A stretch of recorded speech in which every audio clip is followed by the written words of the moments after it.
वह उस वक्त रसोई में खड़ी अपने और अम्मी के लिए चाय बना रही थी जब उसके अब्बा सफदर घर में दाखिल हुए। घर में आते ही उनकी गूंजती हुई आवाज सुनकर नाजिश के हाथ कांप गए। उस वक्त असर का समय था और मेहरीन बेगम आंगन में पौधों की छंटाई कर रही थीं। नाजिश, अब्बा के लिए भी चाय लेकर बाहर आओ। उनकी नरम सी आवाज पर नाजिश ने चाय प्यालों में उड़ेली और सिर पर रखा दुपट्टा ठीक से जमाते हुए ट्रे में सजाकर बाहर आ गई। अस्सलामु अलैकुम अब्बा, उसने नरमी से कहा और चाय सफदर साहब की तरफ बढ़ाई, जो हमेशा की तरह गंभीर चेहरा लिए बैठे थे। शाम को भाई साहब का परिवार यहीं खाना खाएगा, अच्छा खासा खाना बनवा लेना। और नाजिश, तुम अच्छे से तैयार हो जाना। भाई साहब की अचानक आमद से लग रहा है कि वह हमाद के रिश्ते के बारे में बात करना चाहते हैं। किसी तरह की कोई कमी नहीं होनी चाहिए। यह कहकर उन्होंने चाय का घूंट लिया। नाजिश ने घबराई नजरों से मां की तरफ देखा, जिन्होंने नजरों से ही उसे ढाढ़स बंधाया। सफदर, अभी हमारी बेटी की उम्र ही क्या है? हमाद उससे काफी बड़ा है। कुछ साल और रुक जाते तो उसकी पढ़ाई भी पूरी हो जाती। मेहरीन बेगम का लहजा बेहद नरम था। वह अक्सर बेटी के लिए इतना ही कह पातीं, लेकिन जब बात उनके अपने हक की होती तो खामोशी को ही सबसे बेहतर जवाब मानतीं। सफदर का जवाब वही था जिसकी उन्हें उम्मीद थी, यानी तुम चाहती हो कि मैं तब तक इंतजार करूं जब तक कि मेरी बेटी भी तुम्हारी तरह हरकतें करने लगे। उनका लहजा जहर से ज्यादा कड़वा था। मेहरीन बेगम दर्द में चुप हो गईं और नाजिश को वहां बैठना भी मुश्किल लगा। वह चाय का प्याला उठाकर अपने कमरे में चली गई। उसे कोई उम्मीद की किरण नजर नहीं आ रही थी। उसके अब्बा ने जो फैसला कर लिया था, उसके आगे किसी की हिम्मत नहीं थी कि विरोध करे। ऐसा नहीं था कि हमाद उसे नापसंद था। वह देखने में अच्छा, पेशे से डॉक्टर था, लेकिन उसका रवैया उसके अब्बा जैसा ही था, हर बात में मालिकाना हक जताने वाला। वह नहीं चाहती थी कि उसकी जिंदगी भी माँ जैसी बन जाए। वह पढ़ लिख कर एक आत्मनिर्भर लड़की बनना चाहती थी, लेकिन अब्बा ने बचपन से ही अपने भाई को वचन दे रखा था और अब वह रिश्ता एक मजबूत बंधन में बदलने वाला था। माँ के साथ रसोई में काम करते हुए नाजिश बिल्कुल खामोश थी, मानो कहने सुनने को कुछ बचा ही न हो। मेहरीन बेगम भी शब्दों से खाली थीं। जब बिरयानी को दम पर रखा और सलाद की तैयारी कर रही थी, तभी हमाद अपने परिवार के साथ घर आ गया। मेहरीन बेगम बाहर चली गईं और हमेशा की तरह आगंतुकों की खातिरदारी में लग गईं। चाची का बर्ताव यह जताने जैसा था कि वह बड़ी मुश्किल से यहाँ आई हैं। नाजिश ने बाहर आकर सबसे सलाम तो किया, लेकिन हमाद से नजरें नहीं मिलाईं और उसकी तीखी निगाहों का सामना करना उसके लिए मुमकिन नहीं था। पीच रंग के ढीले ढाले कुर्ते में वह और भी मासूम और खूबसूरत लग रही थी। सिर पर दुपट्टा संभालते हुए वह खाने के दौरान भी खामोश रही। फिर उसके चाचा वकास ने बात शुरू की। तुम जानते हो सफदर, मेरा बेटा अब डॉक्टर बन गया है। हमें रिश्तों की कोई कमी नहीं है, लेकिन घर की लड़की है तो मैं भी यही चाहता हूं कि बात घर में ही रहे। और सफदर साहब तो हमेशा की तरह उनकी बातों पर बिछते चले जा रहे थे। मैं सगाई या ऐसी फालतू रस्मों के हक में नहीं हूं। अब दोनों घरों में बात तय हो चुकी है। नाजिश हमारी बेटी हुई और इस पर किसी को कोई ऐतराज नहीं होना चाहिए। ये बातें न आदेश थीं न निवेदन। वह बस खामोशी से होठों को दबाए बैठी रही। उसके चेहरे का रंग लाल हो गया था। कुछ निवाले खाकर वह अपने कमरे में चली गई। मेहरीन बेगम ने मेज़बानी जारी रखी और चाय का दौर चला, लेकिन नाजिश कमरे में ही रही। उसके दिल में बार बार उदासी गहराती जा रही थी। हमाद की निगाहें उसे हमेशा अधिकार जताने वाली लगतीं, जैसे वह हर बार जताना चाहता हो कि वह उसकी मिल्कियत है, जिस पर अब उसका हक होगा और वह उसकी मर्जी से चलेगी। उन्हीं सोचों में उलझी वह उस वक्त आरामदेह मुद्रा में सोफे पर टेक लगाए बैठी थी, जब कमरे में हमाद दाखिल हुआ। जानी पहचानी सी खुशबू के पास आने का एहसास होते ही उसने तुरंत आंखें खोलकर हमाद की ओर देखा। उसकी यही आदत नाजिश को सबसे ज्यादा नागवार गुजरती थी। न वह आने की इत्तिला देता, न ही किसी लिहाज का ध्यान रखता। नाजिश ने कंधों पर पड़ा दुपट्टा संवार कर सिर पर लेने की कोशिश की ही थी कि हमाद ने नरमी से उसका हाथ थाम लिया। कोई बात नहीं, मैं तुम्हारा होने वाला शौहर हूं। मेरे सामने तुम बिना दुपट्टे के भी बैठ सकती हो, उसने मुस्कुराते हुए कहा। नाजिश ने अपनी लाल आंखों से उसकी ओर देखा। अभी शौहर नहीं हो और वैसे भी मुझे अच्छा नहीं लगता। उसने भी अपने लहजे में सख्ती बरकरार रखी। हमाद की मुस्कान हल्की सी तंज में बदल गई। कभी कभी लगता है माहरिन चाची ने तुम्हें खूब तहजीब सिखाई है, बिल्कुल अपनी तरह बना लिया है। नाजिश को उस तंज की पूरी समझ थी। उसने दुख से उसे देखा और नजरें झुका लीं। तभी हमाद ने उसे बाजू से पकड़कर अपने सामने खड़ा कर दिया। आज के बाद मेरे सामने चतुर बनने की कोशिश मत करना। मैं तुम्हें अच्छी तरह जानता हूँ। कुछ ही दिनों की बात है, फिर जब तुम मेरी मुट्ठी में आओगी तो तुम्हारे वजूद के एक एक झर्रे को अपने हाथों से मसल दूंगा। उसकी आवाज़ में जुनून और जिद साफ झलक रही थी। वह किसी पढ़े लिखे डॉक्टर जैसा बिल्कुल नहीं लग रहा था। हाल ही में उसने हाउस जॉब शुरू की थी। यह कहकर वह कमरे से बाहर चला गया और नाजिश वहीं जड़बनी खड़ी रह गई। पता नहीं उसे अपनी माँ के बारे में ताने कब तक सुनने पड़ेंगे। शायद तब तक जब तक वह इस दुनिया में है। उसी शाम उसके अब्बा ने उसका रिश्ता तय कर दिया, बिना उससे पूछे, क्योंकि वह कभी यह जरूरी नहीं समझते थे कि बेटियों से उनकी राय ली जाए। हमाद उसका होने वाला शौहर था और जल्द ही वह पूरी तरह उस पर काबिज हो जाएगा। जब से वह पैदा हुई थी उसने कभी अपने बाप की मोहब्बत नहीं देखी थी। वह नहीं जानती थी कि बाप की शफकत कैसी होती है। हाँ, इतना ज़रूर था कि सफदर ज़्यादा सख्त नहीं था, लेकिन नरमी की कोई गुंजाइश भी नहीं थी। और इसकी वजह थी उसकी माँ माहरिन। माहरिन शिराजी, असद शिराजी की इकलौती बहन थी। शहर के मशहूर और नामी शख्स की बहन इस हाल में होगी, यह कोई सोच भी नहीं सकता था। लेकिन इस हालत की जिम्मेदार खुद माहरिन थी। बचपन से ही भाई ने उसे पाला था। माँ बाप की मौत के बाद असद ने कभी उसे उनकी कमी महसूस नहीं होने दी और उसकी बीवी शाकिरा ने उस पर अपना पूरा प्यार लुटाया। असद उससे बस कुछ साल बड़ा था, लेकिन हमेशा एक बाप की तरह उसके साथ खड़ा रहा। शाकिरा से उसकी गहरी दोस्ती थी और उसी की पसंद पर उसने शाकिरा को हमसफर चुना था। शाकिरा भी माहरिन से बेहद लगाव रखती थी। माहरिन की उम्र तब लगभग 22 साल थी जब उसकी जिंदगी में तबाही लेकर सफदर आया। सफदर उनके घर में एक मामूली सा नौकर था, असद शिराजी का ड्राइवर।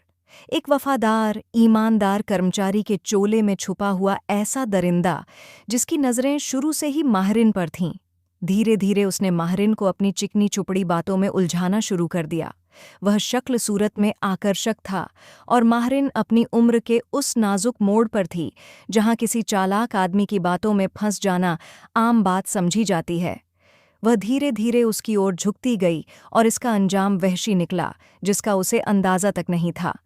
सफदर लगातार उस पर दबाव डाल रहा था कि वह अपने भाई से उनके रिश्ते की बात करे, लेकिन माहरिन को पूरा यकीन था कि उसका भाई कभी भी अपनी बहन की शादी एक मामूली ड्राइवर से नहीं करेगा।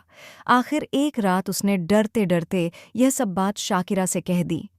इस मामले में शाकिरा भी मजबूर थी, लेकिन माहरिन के आंसू और उसकी तड़प ने उसे विवश कर दिया कि वह असद शिराजी से इस विषय पर बात करे। आने वाले दिनों में जब उसने हल्के फुल्के अंदाज में इसका जिक्र किया तो असद शिराजी बेहद नाराज हो गए। उन्होंने न सिर्फ तुरंत सफदर को नौकरी से निकाल दिया, बल्कि उसे जबरदस्त बेइज्जत भी किया। असद सफदर की चालबाज फितरत से वाकिफ थे और नहीं चाहते थे कि उनकी बहन किसी दलदल में फंस जाए।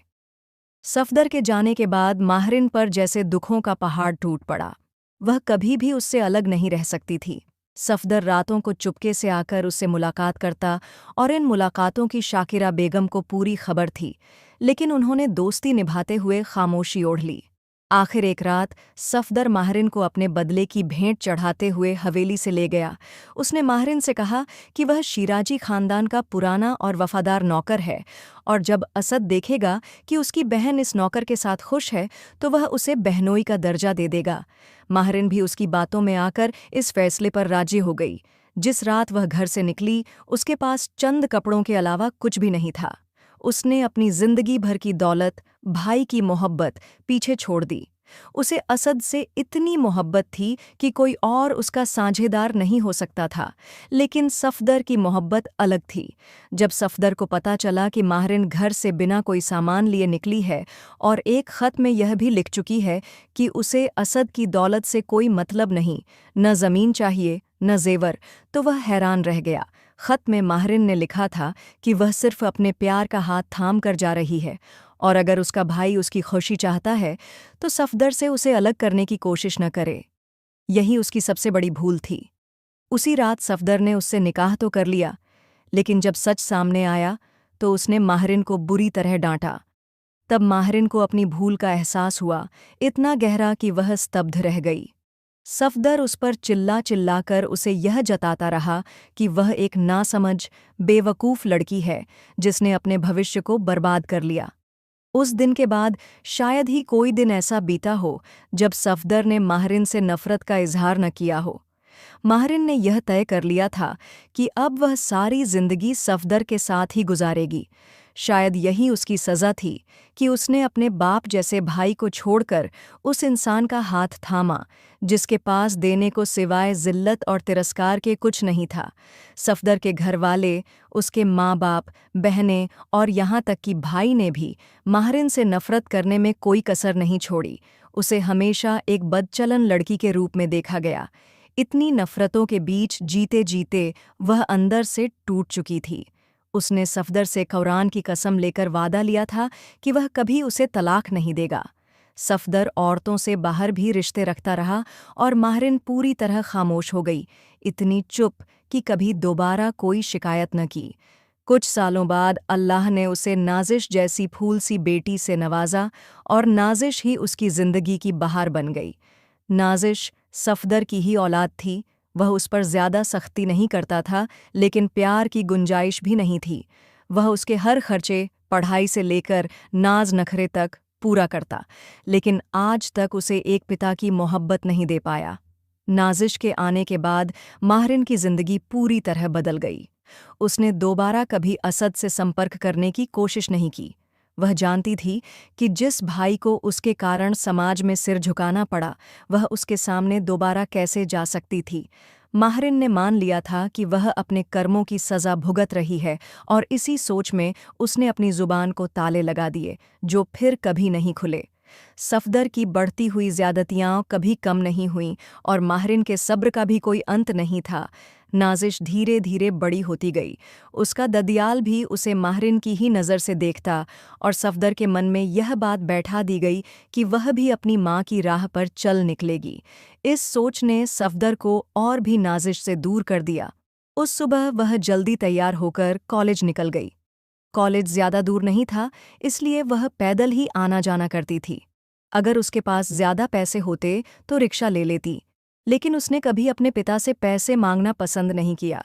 बहुत गर्मी है नाजिश, बाबू से पैसे ले लो, रिक्शे से आ जाना, माहरिन बेगम ने प्यार से कहा जब वह किताबें समेट रही थी। नाजिश ने मुस्कुराते हुए कहा, नहीं अम्मी, ज़रूरत नहीं है, मैं खुद चली जाऊंगी, और खुदा हाफिज कहकर बाहर निकल गई। पूरा दिन कॉलेज में बिताने के बाद जब वह छुट्टी के समय बाहर निकली तो उसे माँ की बात याद आई। गर्मी वाकई बेहिसाब थी। उसी रास्ते पर वह पसीने से तर होकर चल रही थी, लेकिन जाना जरूरी था।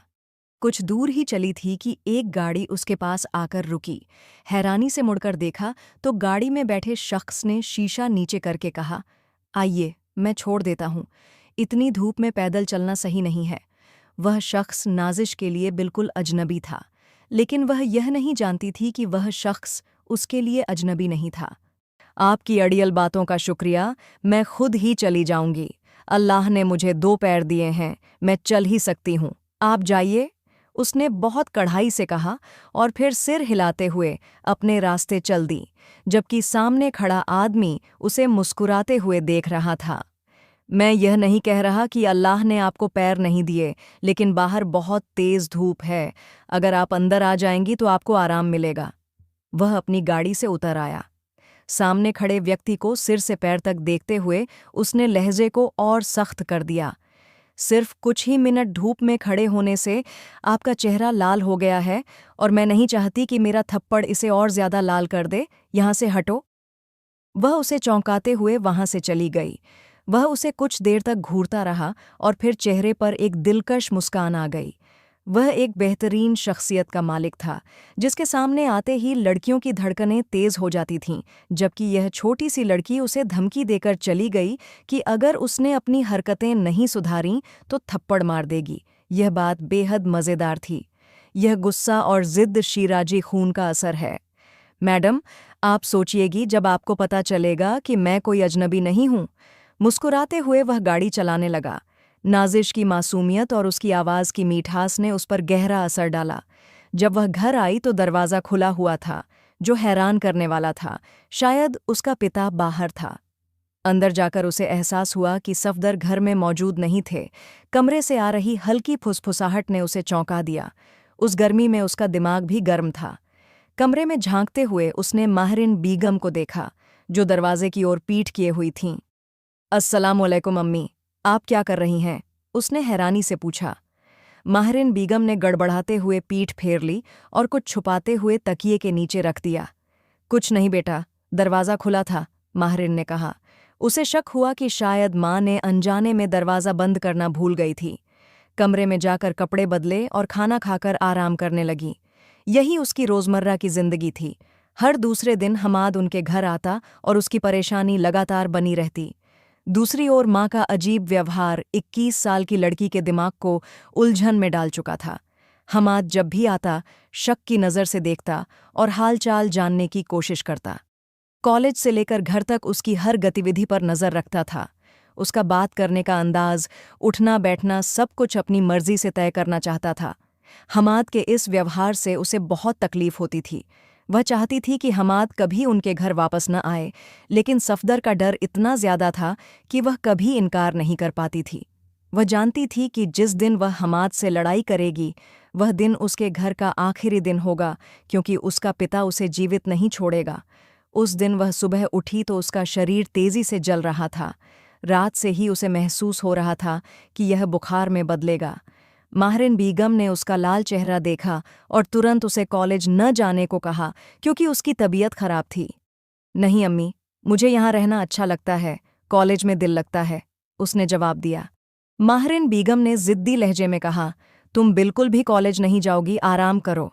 और वह बेबस उन्हें देखती रही। पूरा दिन वह बुखार में तड़पती रही, इतना ज्यादा कि वह बेहोशी की हालत में चली गई।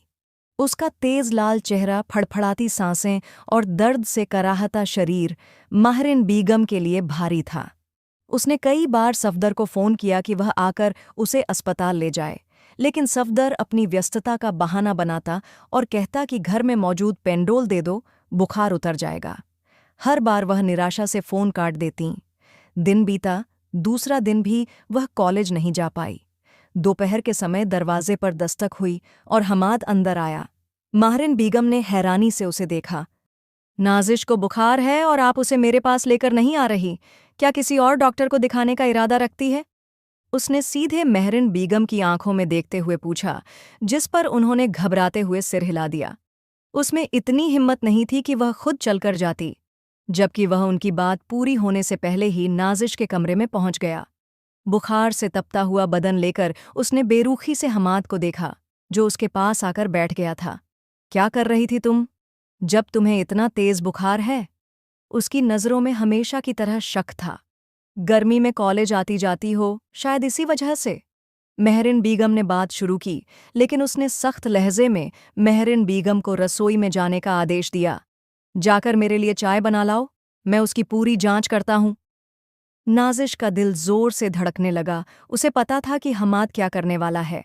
वह हमेशा की तरह उसे अपने पास लाएगा और उन हरकतों पर उतर आएगा जिनसे नाजिश को बिल्कुल अच्छा नहीं लगता। अम्मी, आप मेरे पास ही रुकें, उसने निःशब्द होकर कहा, लेकिन हमाद ने उसे कड़क नज़र से देखा। मैं तुम्हारे पास हूं, चाची को जाने दो, वह मेरे लिए चाय बनाकर लाएंगी। माहरिन बीगम चुपचाप कमरे से निकलकर रसोई में चली गई, जबकि वह कड़क नज़रों से उसे घूर रहा था। मरने की हालत है तुम्हारी, इसके बावजूद मुझसे जिद कर रही हो? तुम्हारे चेहरे की लालिमा मुझे बिल्कुल पसंद नहीं, ये केवल मेरी नज़दीकी में ही रंग बदलती है। उसने कांपता हाथ अपने सीने पर रखते हुए उसे थोड़ा दूर धकेल दिया। मुझसे दूर रहकर बात करो। अगर तुम्हारे पास कोई दवा है तो दो, नहीं तो यहां से चले जाओ प्लीज। उसने बात करते हुए हमाद की तरफ मुंह फेर लिया। उसी वक्त हमाद पर जुनून ने जोरदार हमला किया। वह उसे जोर से झकझोरते हुए अपने पास लाया, इतना करीब कि उसके होंठ नाजिश के होंठों को छू रहे थे। नाजिश की धड़कनें तेज हो गईं। हर लड़की को अपनी इज्जत का डर होता है। मुझे खुद से दूर करने की कोशिश मत करना। अगर सही समय से पहले भी मैं अपना हक़ लेने की कोशिश करूंगा तो कोई मुझे इल्ज़ाम नहीं देगा। याद रखना। वह उसे सख्ती से देखते हुए धमकी दे रहा था। नाज़िश की आंखों में आंसू आ गए। तुम्हें शर्म आनी चाहिए, तुम इस हालत में मेरा फ़ायदा उठाने की कोशिश कर रहे हो। वह उसे दूर जाने के लिए झेल रही थी, लेकिन हमाद का कोई इरादा उसे दूर करने का नहीं था। वह लगातार अपने करीब लाता रहा, उसकी धड़कनों को महसूस करता रहा। नाज़िश का पूरा शरीर उसकी कड़ी पकड़ से कांप रहा था। तुम्हें इस्तेमाल नहीं करना है तो फिर इसमें क्या बुराई है? पहले करूं या बाद में? आना तो तुम्हें मेरी ही पनाह में है, उसने व्यंग्यात्मक लहजे में कहा। नाज़िश ने बिना सोचे समझे अपना हाथ घुमाया और उसके चेहरे पर पहली बार जिंदगी में इतनी हिम्मत से थप्पड़ जड़ दिया। हमाद हैरानी और आश्चर्य से उसे देखता रहा। उसकी आंखों में डर और आंसू का मिला जुला असर था। उसकी लज्जा और गुस्से से लाल हुई शक्ल के सामने हमाद कड़क और गंभीर नज़र से उसे घूर रहा था। तुम्हारी इतनी हिम्मत कि तुमने मुझे थप्पड़ मारा? अब देखना मैं तुम्हारे साथ क्या करता हूं। तुम्हारा वक्त खत्म हो चुका है। शाम से पहले अगर तुम मेरी पहुंच में नहीं आई तो मेरा नाम भी हमाद अहमद नहीं होगा। उसने गुस्से से अपना चेहरा सिकोड़ा और सख्त आवाज में धमकी दी। फिर उसे दूर धकेलकर कमरे से बाहर चला गया। नाज़िश का दिल जोर जोर से कांप रहा था। उसने हिम्मत दिखाई, लेकिन अब इतना साहस नहीं था कि वह अपने पिता का सामना करे। वह हमाद की असलियत से अच्छी तरह वाकिफ थी, जानती थी कि जब वह जिद पर उतर आएगा तो उसका जीना मुहाल कर देगा। शायद उसने अपने विरोधी के सामने इतनी बड़ी गलती कर दी थी कि अब उसकी इज्जत और जान दोनों खतरे में थे। हमाद की बात के अनुसार उसे शाम से पहले इसका पता चल गया। शाम को जब सफदर साहब घर आए तो आए ही नाज़िश को पकड़कर बेड से नीचे उतार दिया। उनका जोरदार थप्पड़ नाज़िश के चेहरे पर पड़ा।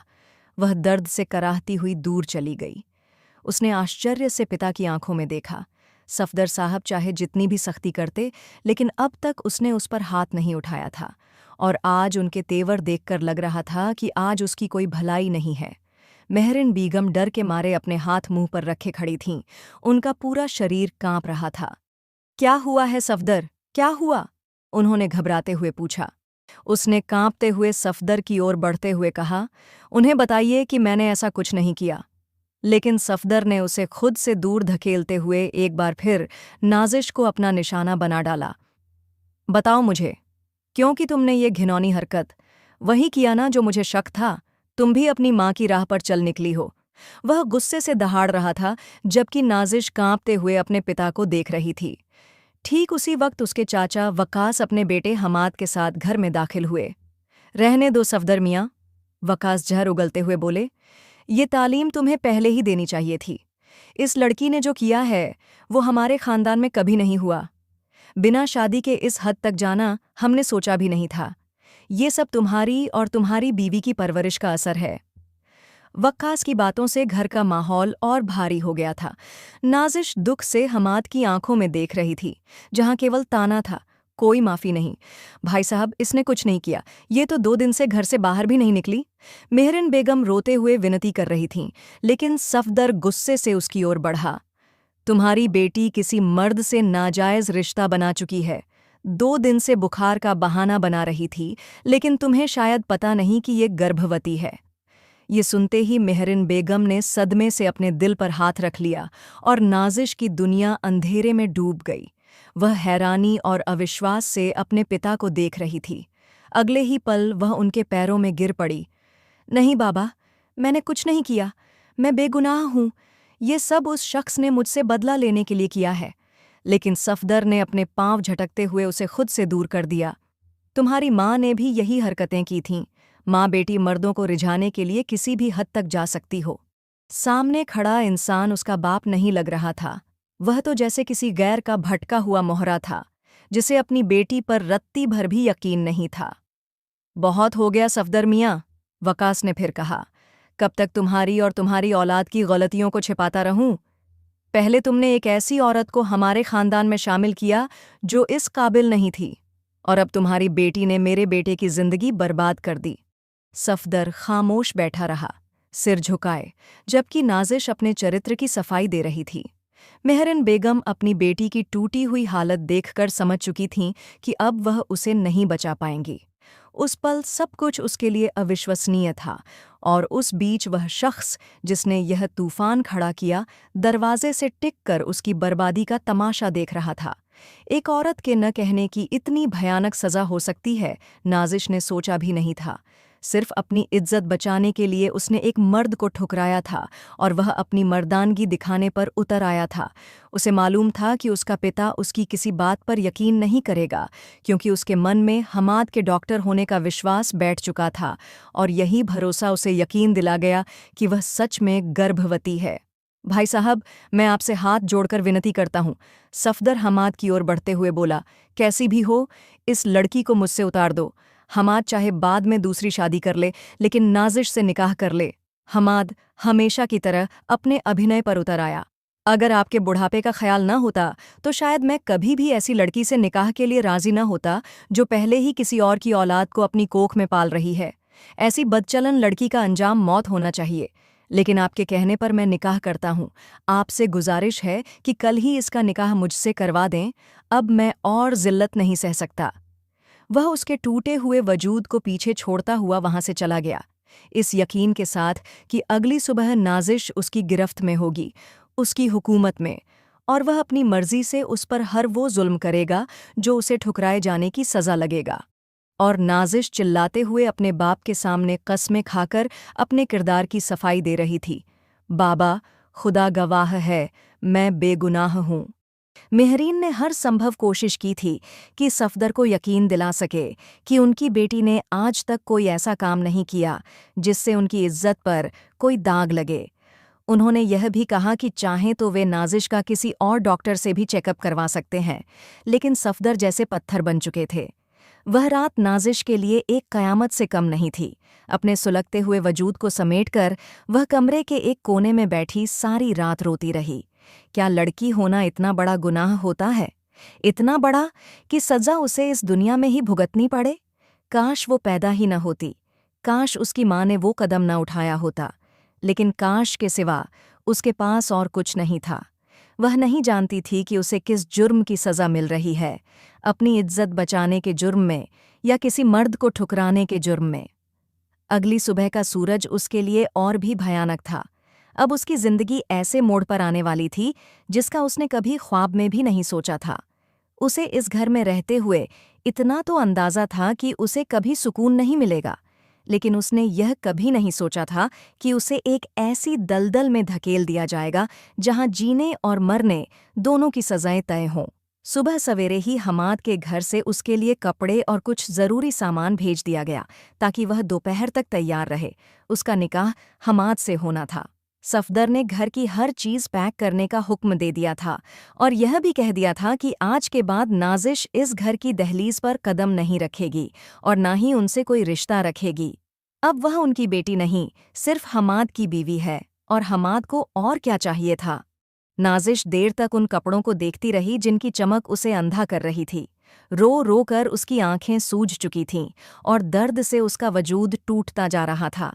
एक बार फिर उसने घुटनों पर सिर टेकते हुए जोर से खुदा को पुकारा, काश कोई रास्ता निकल आए, कोई हल मिल जाए जिससे वह अपने वजूद और इज्जत को बचा सके। लेकिन ऐसा कुछ भी नहीं था।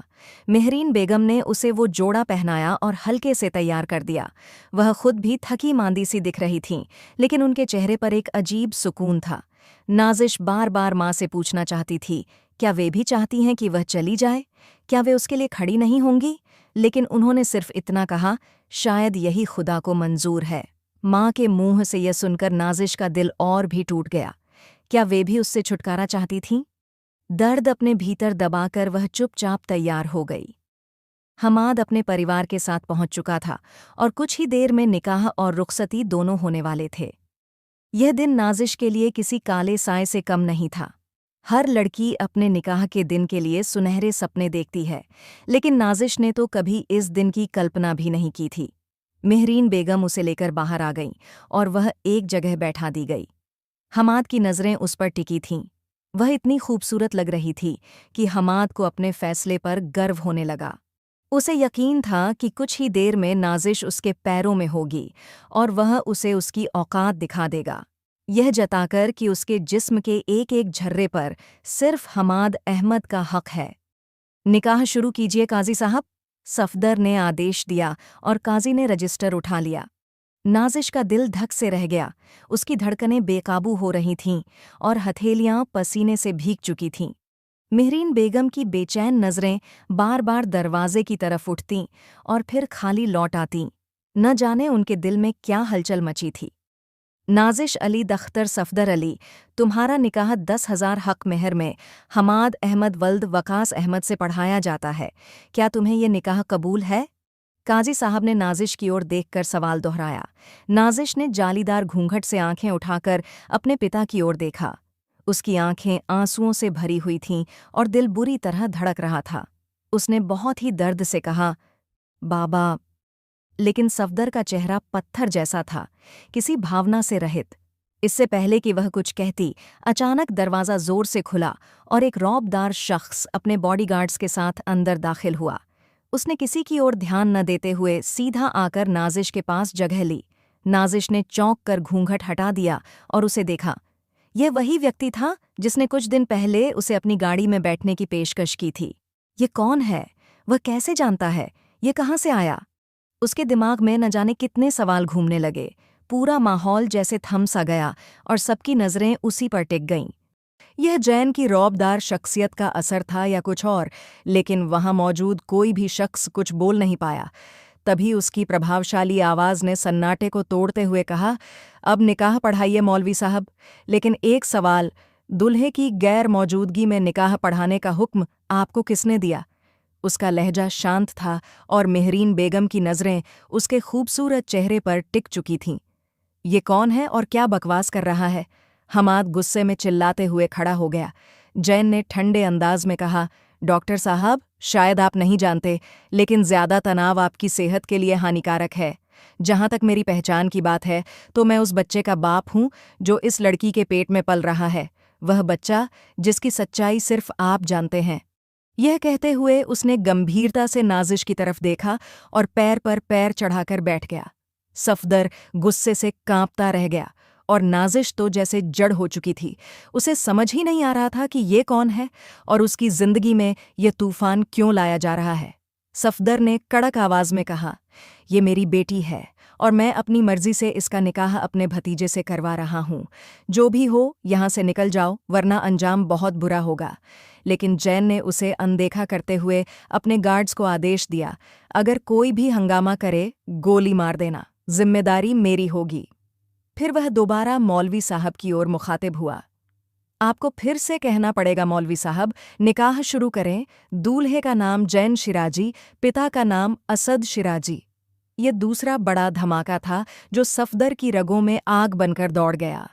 मौलवी साहब ने वास्तव में निकाह पढ़ाना शुरू कर दिया और सफदर की चीखों को गार्ड्स ने दबोच कर चुप करा दिया, जबकि हमाद जलते हुए शोले में बदल चुका था। निकाह होते ही जैन सबको नज़रअंदाज करता हुआ सीधा मेहरीन बेगम के सामने गया। मेरे साथ चलिए फूफी, अब छोड़ दीजिए उस इंसान को जिसने आपकी जिंदगी में कभी कुछ नहीं किया। ये कहते हुए नाजिश ने रोते हुए सिर जैन के कंधे पर रख दिया और उसने ममता भरे लहजे में मेहरीन को गले से लगा लिया। बरसों बाद मेहरीन को ऐसा महसूस हुआ जैसे वह एक बार फिर असद शिराजी की पनाह में आ गई हो। जैन ने सफदर की ओर देखा और कहा, यह मेरी चुनी हुई जिंदगी है और मैं इसमें खुश हूं। अपनी बीवी को लेकर मैं अब जा रहा हूं, इसके बाद जो भी हो, लेकिन मैं लौट कर नहीं आऊंगा। मेहरीन ने आंसू भरी आंखों से कहा, मैं तुम्हें यहां नहीं छोड़ सकती, लेकिन अब 23 सालों में जो कुछ सहा है, उसके बाद मुझ में हर मुसीबत झेलने का हौसला है। तुम जाओ और लौट कर मत आना। जैन नाजिश का हाथ थामे वहां से चला गया। नाजिश एक आखिरी बार माँ से गले मिली। मेहरीन ने उसके माथे को चूमते हुए कहा, तुम्हारी माँ ने अपनी जान पर खेलकर तुम्हारी जान बचाई है। ये कोई पराया नहीं, तुम्हारा अपना है। अपनी माँ को हमेशा याद रखना। नाजिश उनकी गोदी में झुककर फूट फूट कर रोई। उसने पीछे मुड़कर किसी को नहीं देखा। आगे क्या होगा वह नहीं जानती थी, लेकिन इतना जानती थी कि उसे उस कैद से आज़ादी मिल चुकी थी। पीछे हमाद की तड़प, सफदर की जहर उगलती निगाहें और लोगों की नफरत भरी आंखें बस रह गई थीं। कार के भीतर सन्नाटा था। नाजिश बस चुपचाप रोती रही और जैन ने उसे रोने दिया। वह उसे चुप नहीं कराना चाहता था। बहुत मुश्किलों से उसने अपने पिता और फूफी के रिश्ते को जोड़ने के लिए मेहरीन से संपर्क किया। एक अरसे से वह उनसे बात कर रहा था। उसे पता था कि नाजिश उसकी फूफी की बेटी है। उस रात मेहरीन बेगम ने खुद उसे कॉल कर सब कुछ बताया और मदद मांगी, और जैन ने बिना कुछ सोचे समझे वो कदम उठा लिया। अपनी पूरी जिंदगी उस मासूम के नाम कर दी, जिसकी पाकीज़गी का गवाह उसका दिल था। जब वे दोनों शिराजी हाउस पहुंचे, असद शिराजी लॉन में शाकिरा बेगम के साथ बैठे थे। जैसे ही उन्होंने जैन को लड़की के साथ आते देखा, दोनों हैरान रह गए। शाकिरा ने नरमी से लड़की का चेहरा देखकर पूछा, कौन है ये लड़की जैन, और तुम्हारे साथ क्या कर रही है? लेकिन असद शिराजी की नज़रें उस लड़की के मासूम चेहरे पर टिक गईं, जैसे उसमें उन्हें कोई जाना पहचाना अक्स दिख रहा हो। जैन ने सीधा जवाब दिया, बाबा, ये मेरी बीवी है, मैं इसका निकाह पढ़ा चुका हूँ। मैं इसे पसंद करता हूँ पापा, और मुझे उम्मीद है कि आप भी मेरी पसंद को नकारेंगे नहीं। उस लड़की के चेहरे से नज़रें हटाकर उन्होंने अपने खूबसूरत बेटे को देखा, जो आज तक उनकी मर्जी के मुताबिक ही सांस लेता आया था। कुछ देर वह बोले ही नहीं, और फिर उठकर जैन के सामने आकर खड़े हो गए। जैन के दिल में एक अजीब सी हलचल मची हुई थी। वह अपने पिता की आंखों का सामना नहीं कर पाया और उसका सिर झुका ही रहा। अगर मुझे बता देते तो मैं मना कर देता, ये रास्ता तुम्हारा चुना हुआ है, लेकिन अगर अपने पिता को शामिल करते तो मैं कदम से कदम मिलाकर तुम्हारा साथ देता, कहकर वह चुपचाप अपने कमरे में चले गए। जैन ने नाजिश से भी कह दिया कि वह अपने कमरे में चली जाए। ये लड़की कौन है जैन? मैं अच्छी तरह जानती हूं कि तुम किसी को पसंद नहीं करते। फिर यह लड़की?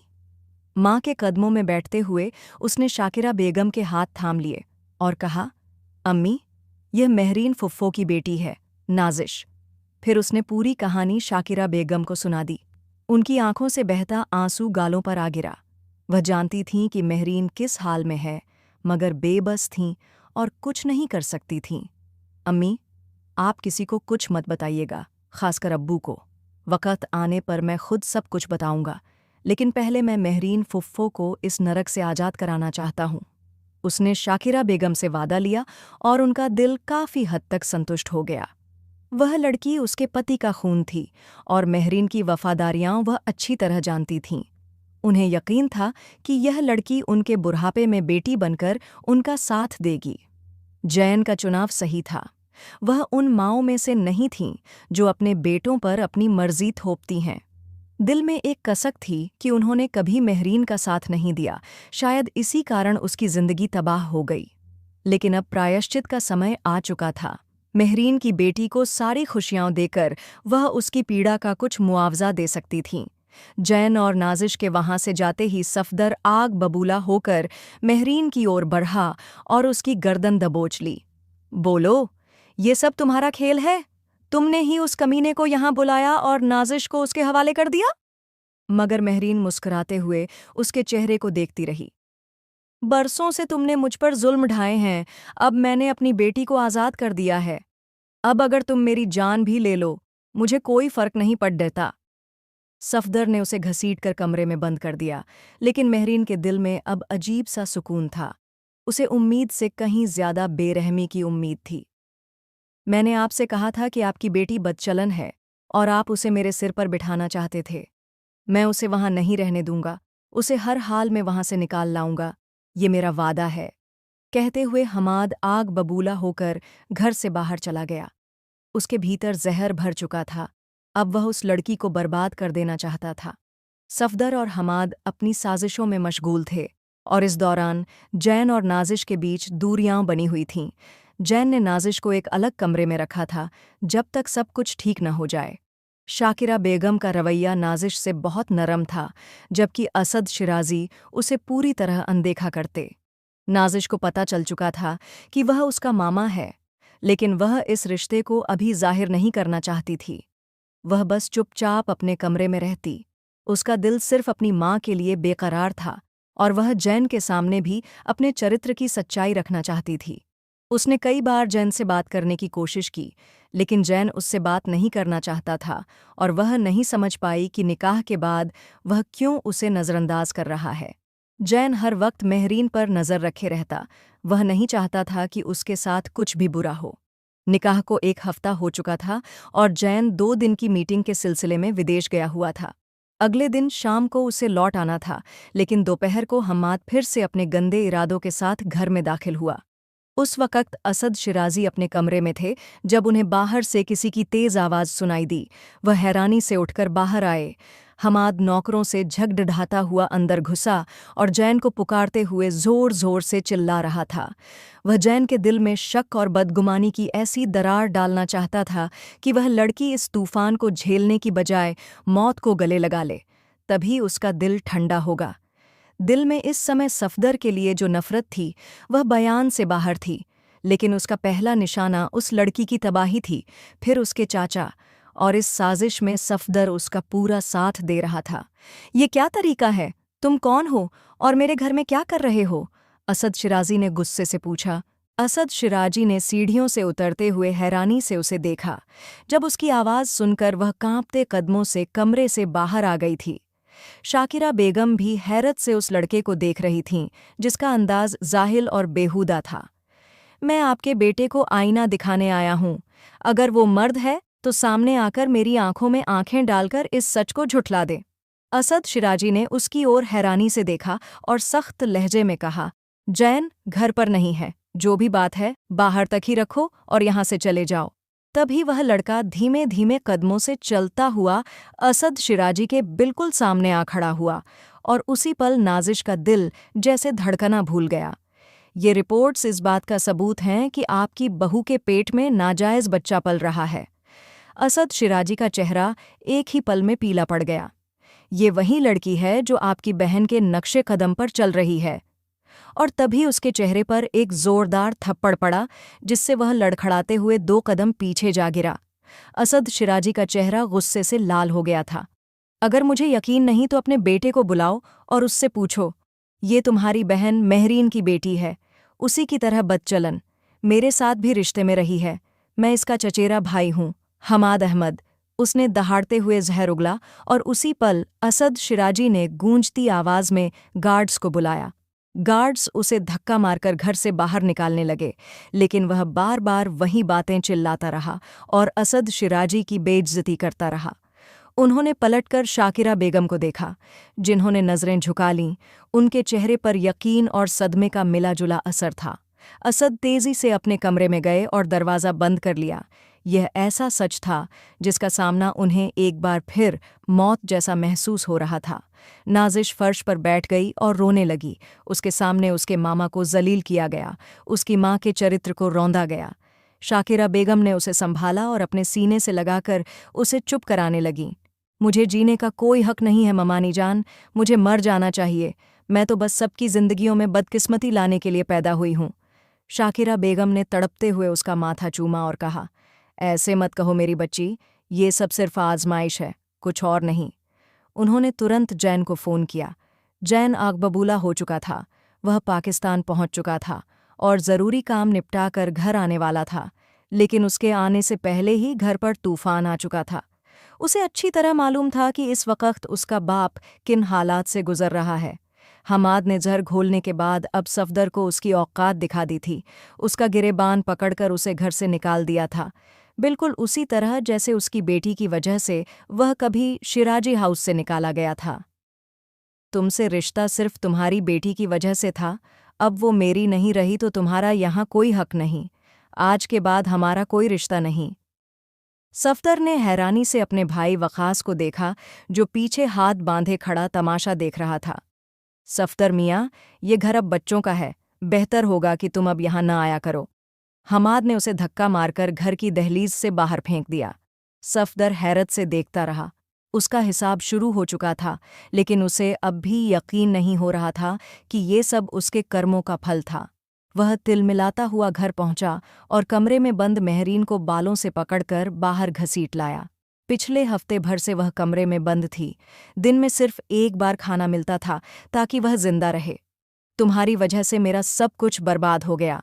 तुम मनहूस औरत हो, जिसने मेरी जिंदगी को अंधेरों में धकेल दिया।" वह उस पर बरस रहा था और महरीन चुपचाप पिटती रही। शायद यह उसका भी हिसाब था, उस भाई की दहलीज को छोड़कर ऐसे शख्स का चुनाव करना जो उसके लिए गलत था। उसे तकलीफ मार से नहीं थी, क्योंकि वह पहले भी सह चुकी थी। उसे दर्द अपने भाई की आंखों में टूटते यकीन का था। वह अब उसे बेतहाशा पीट रहा था, जैसे सारा जहर उसी में निकाल देना चाहता हो। जब जैन घर में दाखिल हुआ और उसने यह मंजर देखा तो हमाद ने माहिरिन को जोर से धक्का देकर दीवार से दे मारा। उसका सिर दीवार से टकराया और वह वहीं जमीन पर बैठ गई। उसका चेहरा खून से लथपथ था, बाजू की हड्डी टूट चुकी थी। जैन दौड़कर आया और गुस्से में सफदर का गिरेबान पकड़ लिया। वह चाहता था कि उसी वक्त उसे माहिरिन के सामने गोली मार दे, लेकिन माहिरिन की हालत इतनी खराब थी कि वह कुछ भी करने के काबिल नहीं रही। सफदर जैन की नज़रें माहिरिन की ओर जाती देख उसे धक्का देकर घर से भाग गया और जैन तेजी से माहिरिन की तरफ लपका। फुफ्फो, ये उसके शब्द उसका साथ नहीं दे पा रहे थे।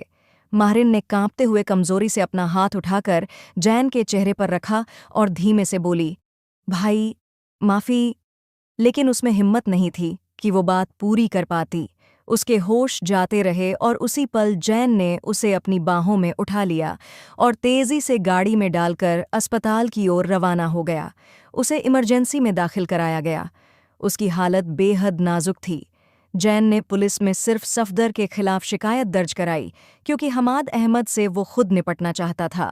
शाम होने से पहले ही उसने अपने असर ओ रसूख से सफदर को गिरफ्तार करवा लिया और अब उस केस को खुद ही संभालने का फैसला किया। डॉक्टर ने कोई अच्छी उम्मीद नहीं दिलाई थी। सर की चोट गहरी थी, जिस्म पर जख्म थे और सबसे ज्यादा तकलीफदेह था उसका मानसिक सदमा। ड्राइवर के साथ शाकिरा बेगम और नाजिश भी आ चुकी थीं।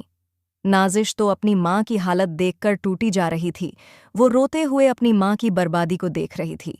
उसकी माँ ने उसे तो बचा लिया, लेकिन खुद उस जुल्म का शिकार हो गई। उस वक्त शिराजी एक अंधेरे कमरे में दीवार की ओर पीठ किए बैठे थे, जब जैन आया और उनके सामने बैठकर उनके घुटनों पर सिर रख दिया। बाबा, गलतियां इंसानों से होती हैं। वो अस्पताल में पड़ी बूढ़ी औरत आपकी एक नज़र की तलबगार है। उन्हें अपनी गलतियों की सज़ा मिल चुकी है। उनका गुनाह मोहब्बत नहीं, बगावत था। बस एक बार उनसे मिल लीजिए बाबा। और उस रोज़ शिराजी हार गया। वो खुद चलकर अस्पताल की दहलीज तक गया। डॉक्टर से मिन्नत करने के बाद कुछ मिनट की मुलाकात की इजाज़त मिली।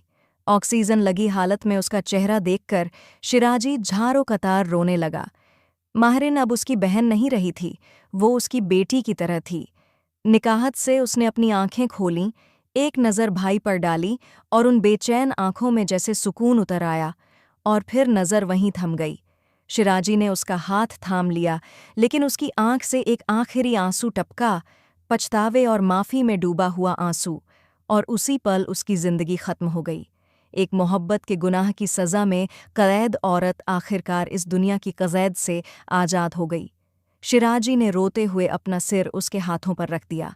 नाजिश की दुनिया उजड़ गई, वो हर तरफ से दर्द में घिर गई थी। अगर जैन उसे उस वक्त संभाल न लेता तो शायद वो भी अपनी माँ के साथ ही मर जाती। अब उसे माँ बाप दोनों की जगह शिराजी और शाकिरा मिल गए थे। बट माहिरिन का दुख उसके लिए असहनीय था। वो महीनों तक उस सदमे से बाहर न आ सकी। अगर तुम मेरे दरवाजे पर आ जाती तो मैं तुम्हें माफ़ कर देता। मैं हमेशा इंतज़ार करता रहा कि तुम अपनी झूठी दुनिया का खोल तोड़कर मेरे पास आओगी। हम दोनों ने देर कर दी। जुदाई हमारे मुकद्दर में थी, लेकिन याद रखना, मैं तुम्हारी बेटी को वो दर्द नहीं दूंगा जो तुमने देखे।